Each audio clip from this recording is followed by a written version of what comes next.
Start. अध्यक्ष महोदय जी, भारत में कृषि एक व्यापारिक व्यवसाय ना होकर जीवन यापन का एक माध्यम है। हमारे देश के किसानों में व्यापारिक विचारों की कमी है और वे सिर्फ जीवित रहने के लिए कृषि करते हैं। इसलिए कृषि पदार्थों के मूल्यों तथा उनके उत्पादन व्यय में कोई घनिष्ठ संबंध नहीं होता है। मूल्य निर्धारण की मांग और पूर्ति का सिद्धांत कृषि पदार्थों पर अच्छी तरह लागू नहीं होता। यह उत्तरदायित्व सरकार पर लागू नहीं होता।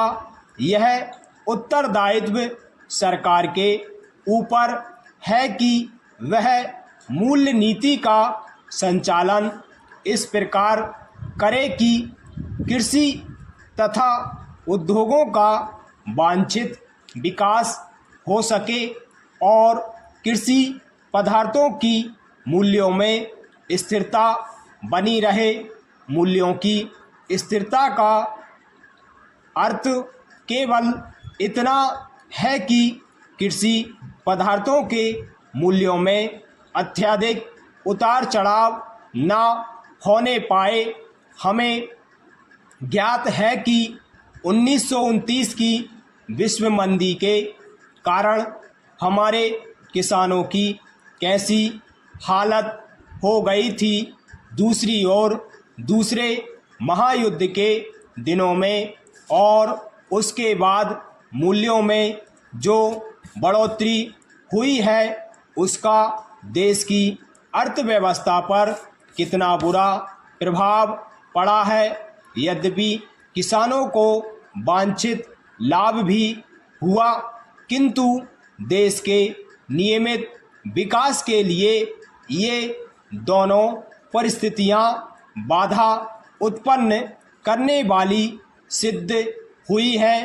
भारत में कृषि मूल्यों की स्थिरता का प्रश्न पिछले कुछ सालों में मुख्य रूप से सरकार के सामने आया है। जून 1954 तथा उसके बाद के समय में मूल्यों में निरंतर कमी होती गई है। पैरा सभापति महोदय, किसानों की आर्थिक दशा को सुधारने के लिए यह बहुत ही आवश्यक है कि कृषि उत्पादन को बढ़ाया जाए। उत्पादन अधिक बढ़ जाने से मूल्यों के गिर जाने का वह बना रहता है। 1929 की विश्व मंदी का प्रभाव भारतीय किसानों पर भी बहुत बुरा पड़ा था। देश के किसान कर्ज के बोझ से बुरी तरह से दब गए थे। मूल्य स्तर का गिर जाना उत्पादक के लिए एक भारी अभिशाप होता है, क्योंकि इससे उत्पादन बढ़ाने की प्रेरणा समाप्त हो जाती है और समस्त अर्थव्यवस्था का संतुलन बिगड़ जाता है। इसके विपरीत यदि कृषि पदार्थों के मूल्य बहुत अधिक ऊंचे स्तर पर पहुंच जाते हैं तो उपभोक्ताओं को कठिनाई अनुभव होने लगती है और देश में वेतन वृद्धि की मांग होने लगती है। दूसरी ओर कृषि पदार्थों के मूल्यों का प्रभाव बड़े उद्योग धंधों पर भी पड़ता है। यदि कपास का भाव बढ़ जाए तो कपड़े के मूल्य पर भी इसका प्रभाव पड़ेगा। कहने का तात्पर्य यह है कि देश में सामान्य मूल्य स्तर पर कृषि के मूल्यों का गहरा प्रभाव होता है। समाज के विभिन्न वर्गों के हितों में सामंजस्य बनाए रखने के लिए यह आवश्यक है कि कृषि पदार्थों के मूल्यों में स्थिरता रहे।